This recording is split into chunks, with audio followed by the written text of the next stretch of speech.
Uma pesquisa sobre a disputa pela presidência da República feita em São Paulo pela Atlas Intel foi divulgada nesta segunda-feira e quem chega com todos os detalhes, os números dessa pesquisa é a Camila Yunes aqui nos nossos estúdios. Camila, boa noite, bem-vinda. Conta pra gente como é que tá essa pesquisa pela presidência da República. Oi, Kobayashi, muito boa noite para você, boa noite a todos que nos acompanham aqui no Jornal Jovem Pan.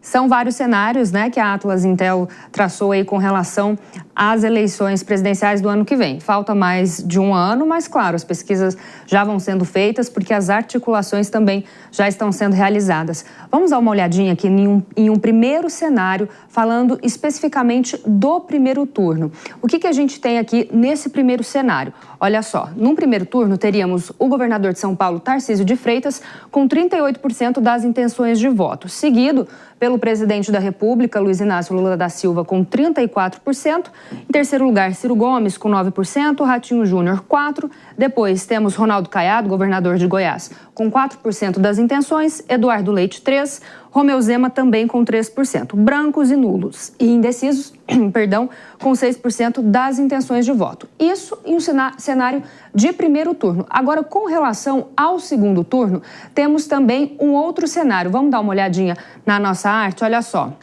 Em uma eventual disputa com Lula e Jair Bolsonaro, lembrando que o ex-presidente Jair Bolsonaro está inelegível, Lula aparece aí, com 46% das intenções de voto. Jair Bolsonaro com 45%. Isso dá um empate técnico, já que essa pesquisa ela tem uma margem de erro de 2 pontos percentuais. Agora, em um outro cenário, vamos dar uma olhadinha como fica esse outro cenário, olha só. Disputando Tarcísio de Freitas e o presidente Lula, o governador de São Paulo aparece com 52% das intenções de voto e Lula com 44%.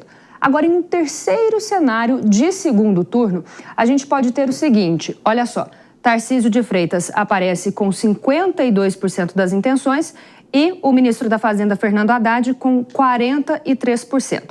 Em mais um cenário dessa disputa aí, em segundo turno, olha só o que a gente teria, né?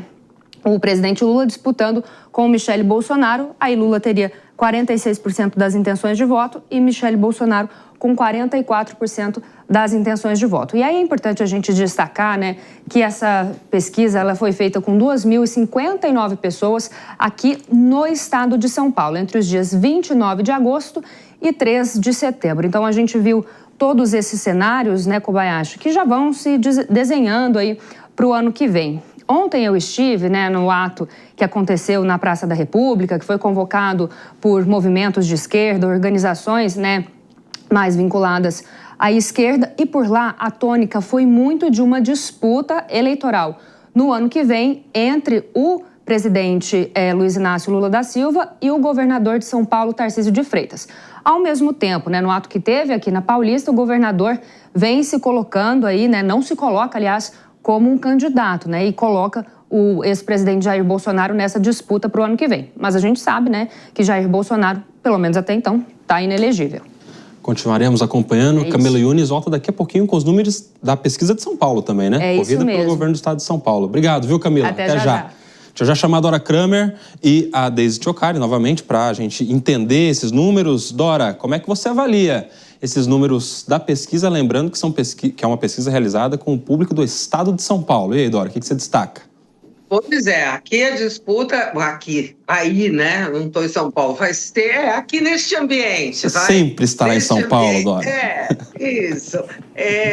Vai ser duro, né? É o primeiro colégio eleitoral, o maior colégio eleitoral do país. A disputa vai ser dura, porque a gente não vê nenhuma dianteira. Por exemplo, nesse cenário de primeiro turno, o primeiro cenário, em que o presidente Lula aparece apenas 4 pontos atrás do governador, é um governador bem avaliado contra um presidente mal avaliado. Então, 4 pontos percentuais é muito pouco, é ruim para o governador. De outro lado, também, as outras simulações em que o presidente Lula aparece praticamente empatado com pessoas que não são nem candidatas.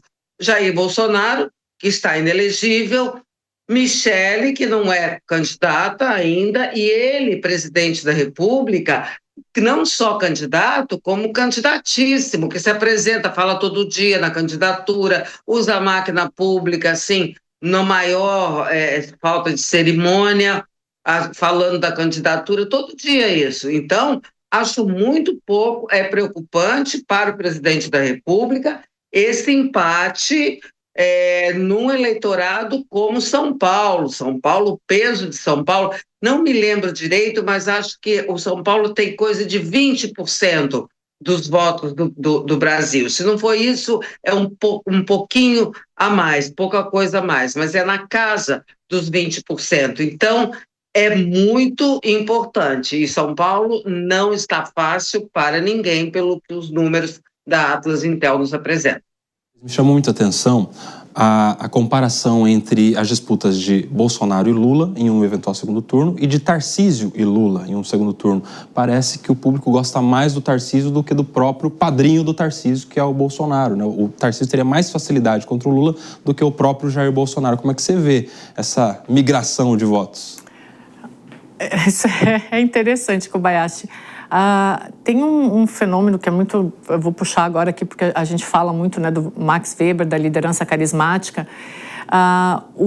Se a gente for prestar atenção agora nas últimas semanas, o Tarcísio ele tem feito essa incursão em torno do nome do ex-presidente Jair Bolsonaro, pela anistia. Então, é bem possível que o resultado dessa pesquisa, um pouco da influência do resultado, seja dessa articulação do Tarcísio, que a gente até se questionava. Será que isso vai dar certo? Não vai dar certo? Como que isso vai repercutir com as pessoas? Então, me parece que, num primeiro momento, o nome do Tarcísio, essa articulação toda pela anistia do ex-presidente Jair Bolsonaro, ela tem funcionado. Agora, por que eu falei aqui da liderança carismática? Porque numa eleição presidencial, ainda mais contra alguém como o presidente Lula, que tem no carisma uma de suas características, o Tarcísio vai ter que trabalhar isso um pouco melhor. Até porque, quando ele foi candidato aqui pelo governo do estado de São Paulo, ele já tinha um núcleo bolsonarista muito grande. Quando a gente fala de Brasil, além dele ter que ampliar esse carisma, ele vai ter que fazer uma articulação que eu acho que é extremamente delicada, que é entre esse núcleo mais duro do ex-presidente Jair Bolsonaro e o centro, que costuma decidir a eleição presidencial. Então, os desafios para o Tarcísio, eles estão só no começo. Entre o centro e o núcleo mais bolsonarista, Odora, como é que o Tarcísio faz para ter vida própria?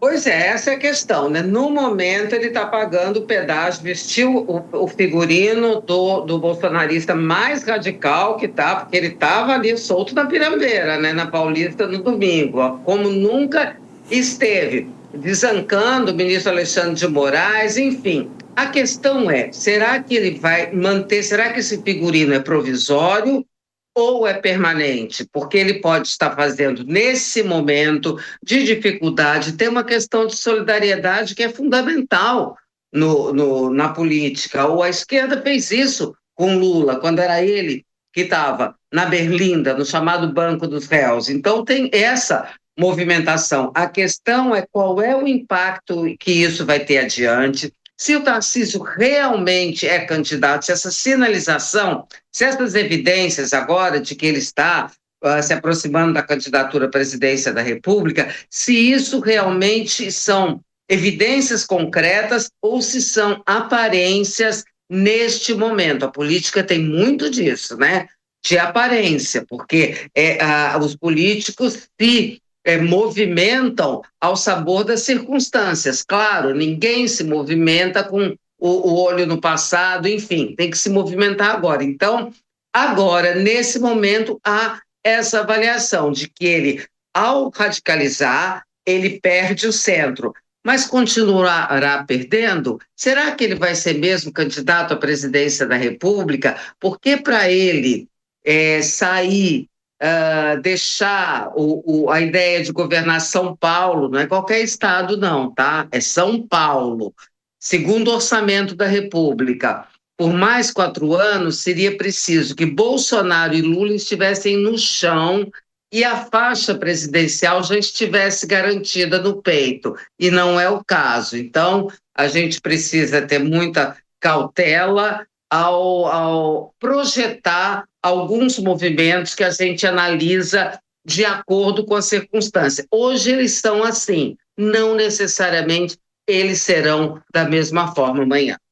E como é que faz o Tarcísio, então, nessa situação em que, às vezes, ele é puxado pelo centro, né, ou escolhido ali de líderes partidários, de outros governadores, mas isso desafia a relação dele com a família Bolsonaro, de alguma maneira, deixa a família insatisfeita, né? O Eduardo até ameaçou sair do PL se ele fosse o candidato do PL à presidência numa sucessão.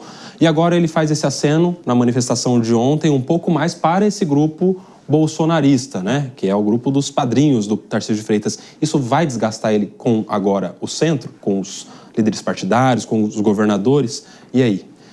Eu acredito que sim. Você sabe, Kobayashi, que fazendo uma análise um pouco mais fria aqui da família Bolsonaro mesmo, se a gente for olhar para o histórico deles, vamos olhar aqui só para a eleição para a Prefeitura de São Paulo, a última, né? O ex-presidente Jair Bolsonaro, ele demorou muito para chancelar o nome do prefeito Ricardo Nunes.